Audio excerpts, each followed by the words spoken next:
Giordano Bruno. Ce nom, il évoque tout de suite le courage face à l'oppression, l'image d'un martyr de la libre pensée. Mais est-ce que c'est vraiment toute l'histoire?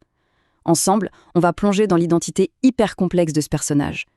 Était-il vraiment le scientifique qu'on nous présente souvent, ou quelque chose de bien plus mystérieux? Allez, on plante le décor. Imaginez, on est à Rome. C'est le 17 février 1600, sur la place du Campo dei Fiori. Et ce qui est fou, c'est que même aujourd'hui, chaque année, à cette date précise, une foule se rassemble là-bas. Pourquoi? Pour honorer la mémoire d'un homme qui a osé affronter le pouvoir absolu de son temps. Et cet homme, le voici, Giordano Bruno, un personnage fascinant. Pensez-y, c'était un philosophe, un ancien moine dominicain, mais surtout un penseur qui a passé sa vie à parcourir l'Europe pour diffuser ses idées. Et tout ça en fuyant constamment pour échapper à l'arrestation. Sa fin, elle est brutale, vraiment choquante. Après des années et des années de procès, le verdict tombe, il est condamné pour hérésie. Et il est brûlé vif sur le bûcher. C'est ce destin absolument tragique qui va forger sa légende. Mais la vraie question, celle qui nous intéresse, elle reste entière. Pourquoi? Pour quelles idées exactement? Alors commençons par la version la plus connue, celle qu'on entend le plus souvent. C'est l'image d'Épinal en quelque sorte, l'idée de Bruno comme martyr de la science. C'est une histoire très puissante, le récit d'un homme qui serait mort simplement pour avoir osé lever les yeux vers les étoiles et contredire le dogme de l'Église. Il a soutenu le modèle de Copernic, vous savez, la Terre qui tourne autour du Soleil. Il a osé affirmer que l'univers était infini. Et il a même imaginé qu'il pouvait y avoir une multitude d'autres mondes habités. Pour vraiment saisir la puissance de cette image de héros, il suffit de faire une petite comparaison. Prenez Galilée par exemple. 16 ans seulement après la mort de Bruno, Galilée se retrouve accusé pour des idées assez similaires. Sauf que lui, face à l'Inquisition, il va se rétracter. Il abjure pour sauver sa peau. Bruno, lui, non. Il est allé jusqu'au bout de ses convictions. C'est une belle histoire, n'est-ce pas? Le scientifique courageux face à l'obscurantisme religieux. C'est presque trop parfait. Mais, et s'il y avait un mais? Si cette histoire, aussi inspirante qu'elle soit, n'était en fait qu'une partie, une toute petite partie de la vérité? Et si les vraies raisons de sa condamnation, il fallait les chercher complètement ailleurs? C'est là qu'on entre dans une autre dimension du personnage, une facette de Bruno beaucoup plus complexe. Et pour ça, il va falloir mettre de côté les télescopes un instant et se plonger avec moi dans les textes anciens, dans un monde de magie et de mysticisme.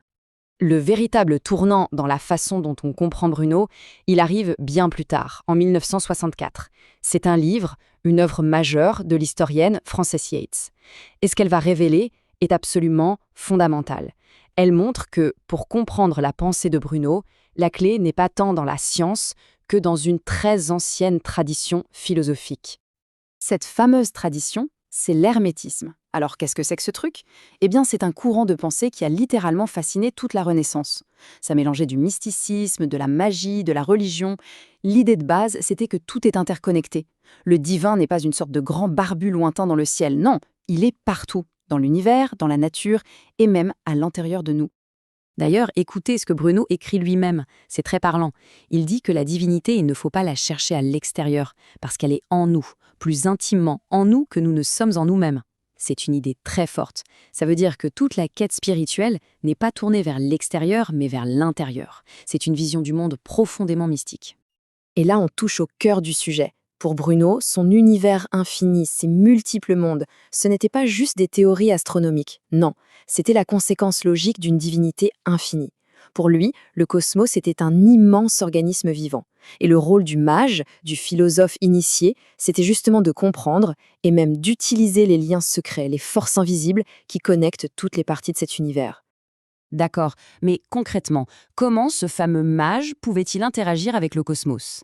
Eh bien, Bruno avait des techniques bien à lui. Et l'une des plus fascinantes, ça peut paraître surprenant, c'est son art de la mémoire. Attention, quand on parle d'art de la mémoire, on n'est pas du tout dans une simple technique pour retenir sa liste de courses. Pour Bruno, c'était bien plus que ça. C'était un véritable outil spirituel, un outil magique. Son but, c'était de structurer son propre esprit pour qu'il devienne un miroir parfait de l'univers, pour qu'il reflète l'ordre et l'harmonie divine du cosmos. Alors, comment ça marchait, ce système? C'était d'une complexité assez folle, mais pour simplifier. Imaginez, il prenait une syllabe et l'associait à une image forte, un agent comme un dieu de la mythologie. Puis, une deuxième syllabe pour une action ou une situation, une troisième pour un adjectif. Et en combinant tout ça, il créait dans son esprit une image mentale ultra puissante, une sorte de hiéroglyphe mental chargé de sens et de pouvoir magique. On voit bien que le but ultime, ce n'était pas du tout la mémorisation, c'était la transformation de soi. L'idée, c'était qu'en organisant sa mémoire comme le cosmos, le mage pouvait finir par fusionner avec l'esprit de l'univers, et par là, acquérir une connaissance et un pouvoir quasi divin. Et là, on commence à comprendre un peu mieux pourquoi l'Inquisition a pu trouver ce genre d'idée un tout petit peu dangereuse. Ok, donc on a ce personnage, ce mage, ce philosophe hermétique. Alors comment est-on passé de cette figure si complexe à l'icône de la science et de la libre pensée qu'on connaît tous aujourd'hui? C'est une sacrée transformation. Eh bien, tout s'explique par un saut dans le temps. Regardez, en 1600, il meurt, considéré comme un dangereux hérétique. Et puis, pendant presque 3 siècles, il tombe plus ou moins dans l'oubli. Et tout à coup, boum, 1889. En pleine période de tension entre le jeune État italien et le Vatican, des groupes anticléricaux vont ressortir sa figure du placard et en faire leur symbole, leur héros de la libre pensée. Et pour que le symbole soit encore plus fort, ils vont ériger sa statue, où ça?